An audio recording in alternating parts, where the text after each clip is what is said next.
اعوذ باللہ من الشیطان الرجیم بسم اللہ الرحمن الرحیم۔ السلام علیکم عزیز طلبہ، امید کرتی ہوں آپ سب بخیر و عافیت ہوں گے۔ آج کا ہمارا ٹاپک ہے ولی دکنی کی غزل، ٹھیک ہے، غزل نمبر 1۔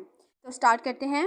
وہ صنم جب سوں بسا دیدہ حیران میں آتش عشق پڑی عقل کے سامان میں صنم کا مطلب ہے محبوب، ٹھیک ہے، سوں کا مطلب ہے سے، اور دیدہ مطلب دیکھنا، آنکھ۔ دیدہ حیران مطلب حیران کن نگاہ سے دیکھنا، یہاں حیران کن آنکھوں سے دیکھنا۔ آتش کا مطلب ہوتا ہے آگ، آتش عشق یعنی عشق کی آگ۔ اب اس شعر میں شاعر کہہ رہا ہے کہ وہ محبوب جب سے میری حیران کن آنکھوں میں آن بسا ہے، میری عقل کے سامان میں آگ لگ گئی ہے۔ اگلا شعر ہے، ناز دیتا نہیں گر رخصت گل گشت چمن، اے چمن زار حیا دل کے گلستان میں آ۔ تو رخصت کا مطلب ہوتا ہے کہیں جانا، ٹھیک ہے، رخصت لینا، چھٹی لینا، کہیں چلے جانا۔ اور گلگشت کا مطلب ہوتا ہے باغ کی سیر کرنا، ٹھیک ہے، چمن، گلگشت چمن یعنی باغ کی سیر کرنا۔ چمن کا مین بھی باغ میں ہی آتا ہے۔ اے چمن زار حیا، اب چمن زار کا مطلب ہے باغ، ٹھیک ہے، اب گلستان کا مطلب بھی باغ ہے۔ اب دیکھیں یہاں پر شاعر نے ایک ہی لفظ کو کتنے مختلف انداز میں بولا ہے، تو ان چیزوں کو کہتے ہیں تشبیہ۔ بات وہ ایک ہی کر رہا ہے لیکن مختلف انداز میں کر رہا ہے۔ شاعر کا محبوب نا بڑا ہی حیادار ہے۔ شاعر اسے کہہ رہا ہے اگر تیرا ناز تجھے باغ کی سیر کرنے کی اجازت نہیں دیتا نا، تو اے حیا کے باغ، تو میرے دل کے باغ میں چلا آ۔ اگلا شعر دیکھیں، عیش ہے عیش کے اس مہ کا خیال روشن، شمع روشن کیا مجھ دل کے شبستان میں آ۔ اب اس شعر میں دیکھیں، مہ کا مطلب ہے چاند، ٹھیک ہے، اور شبستان کا مطلب ہے خلوت خانہ، ٹھیک ہے، تنہائی کی جگہ۔ اب اس شعر میں شاعر کہہ رہا ہے کہ مجھے اس لحاظ سے عیش میسر ہے کہ اس چاند کے روشن خیال نے میرے دل کے شبستان میں ایک شمع روشن کر دی ہے، ٹھیک ہے۔ اب یہاں پر وہ چاند اپنے محبوب کو کہہ رہا ہے۔ اگلا شعر دیکھیں، یاد آتا ہے مجھے جب وہ گلے باغ وفا، اشک کرتے ہیں مکاں گوشہ داماں میں آ۔ گلے باغ کا مطلب ہے باغ کا پھول، اشک کا مطلب ہے آنسو، ٹھیک ہے، گوشہ دامان مطلب دامن کے گوشہ میں۔ اب اس شعر میں شاعر کہہ رہا ہے مجھے جب وفا کے باغ کا پھول یاد آتا ہے تو میرے دامن کے گوشہ میں آنسو اپنا مکان بنا لیتے ہیں، ٹھیک ہے۔ شاعر اپنے محبوب کو نا یہاں پر وفا کا باغ قرار دے رہا ہے جس سے وہ دور ہے۔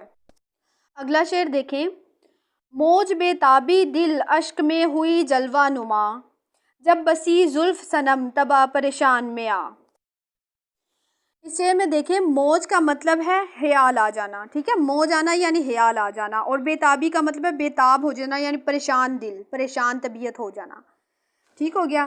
اشک کا مطلب ہے آنسو، اسی طرح آگے ہے جلوہ نما یعنی ظاہر ہونا، ٹھیک ہے، جلوہ نما ہونا، ظاہر ہونا۔ تباہ طبیعت کو کہتے ہیں، ٹھیک ہو گیا۔ اب اس شعر میں شاعر کہہ رہا ہے جب سے میری پریشان طبیعت میں محبوب کی زلف کا خیال آن بسا ہے، میرے دل کی بے تابی، بے قراری کی موجیں آنسوں میں اپنا جلوہ دکھانے لگی ہیں۔ اگلا شعر دیکھیں، نالہ و آہ کی تفصیل نہ پوچھو مجھ سوں، دفتر درد بسا عشق کے دیوان میں آ۔ نالہ و فریاد مطلب رونا دھونا، دفتر درد یعنی درد کا دفتر، درد کا جہاں پر انبار لگا ہوا ہو۔ دیوان کا مطلب ہے شاعر کے کلام کا مجموعہ، ٹھیک ہے، ایسا مجموعہ جس میں ردیف وار غزلیں لکھی ہوئی ہوں۔ اب اس شعر میں شاعر کہہ رہا ہے کہ مجھ سے رونے دھونے اور آہ و زاری کی وضاحت طلب نہ کرو، میرے عشق کے دیوان میں درد کا دفتر کھل گیا ہے۔ اگلا شعر دیکھیں، پنجائے عشق نے بے تاب کیا جب سو مجھے، چاکے دل تب سو بسا چاکے گریباں میں آ۔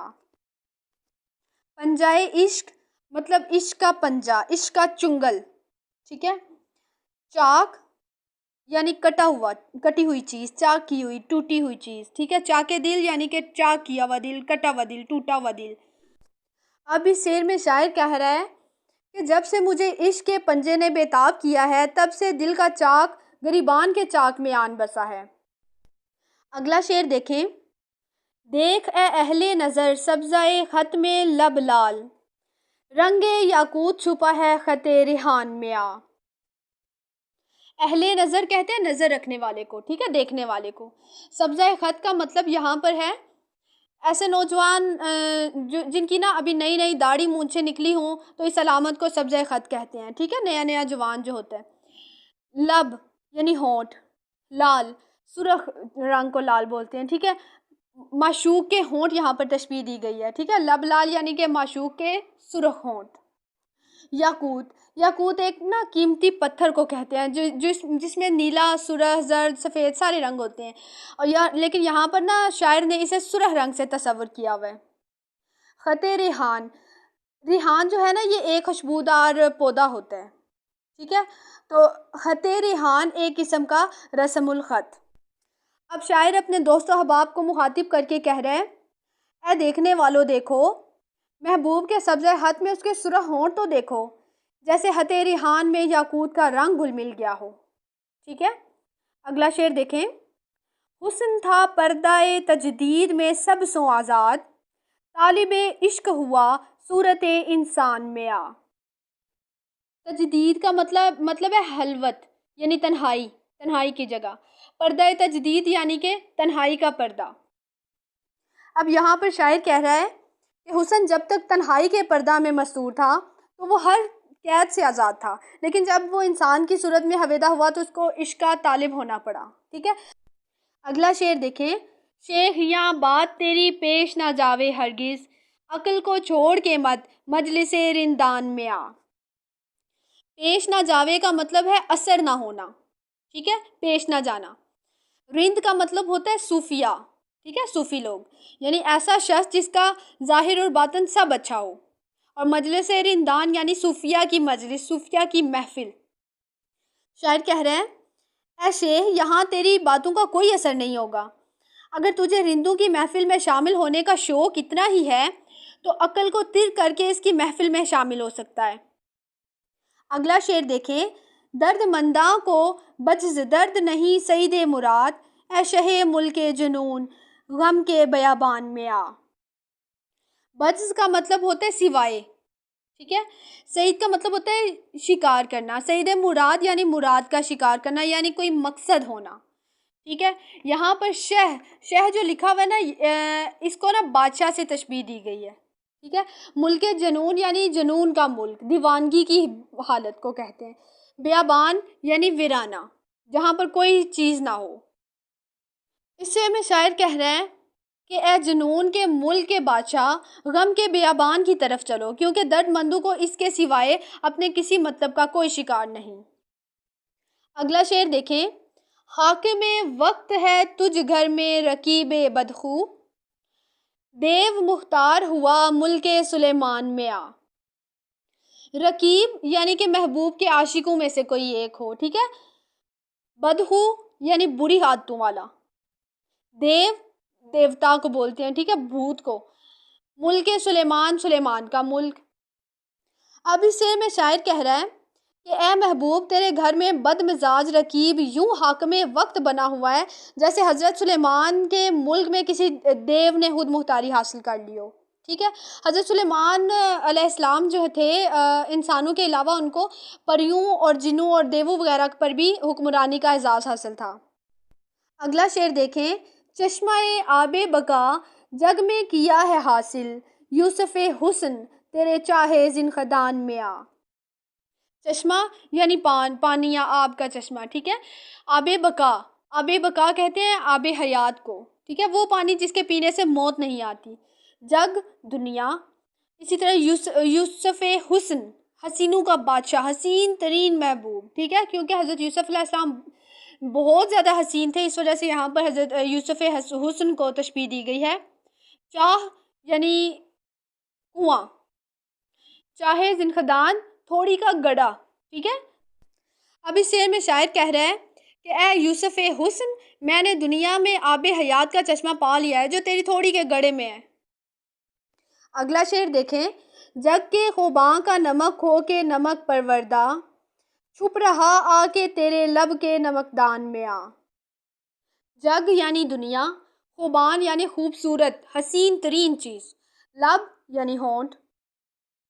اس شعر میں نا شاعر اپنے محبوب کو تشبیہ دے رہا ہے، اے نمک پروردہ، دنیا بھر کے حسینوں کا نمک تیرے لب کے نمکدان میں آ کر چھپ گیا ہے۔ اگلا شعر دیکھیں، بس کہ مجھ حال سو ہم سر ہے پریشانی میں، درد کہتی ہے میرا زلف تیرے کان میں آ۔ ہم سر مطلب ہم رتبہ، ہم پلہ۔ اب شاعر کہہ رہا ہے کہ اے محبوب، تیری زلف پریشان میں میری پریشانی کا ہمسر ہے، جو میرا حال تیرے کان میں آ کر کہہ رہی ہے۔ اگلا شعر دیکھیں، غم سو تیرے ہے ترہم کا محل حال ولی، ظلم کو چھوڑ سجن شیوہ احسان میں آ۔ ترہم یعنی رحم کھانا، ترس کھانا، مہربانی کرنا۔ شیوہ یعنی طریقہ، انداز۔ اب اس شعر میں شاعر کہہ رہا ہے کہ تیرے غم سے ولی اس قدر غم زدہ ہو چکا ہے کہ اس کی حالت قابل رحم ہے۔ اے محبوب، ظلم کو ترک کر کے احسان کا شیوہ اختیار کر۔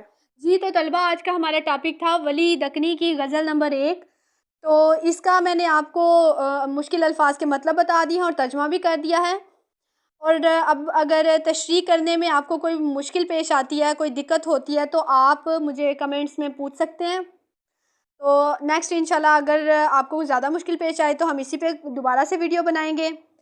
اپنا اپنے گھر والوں کا بہت سارا خیال رکھیے گا۔ اللہ حافظ۔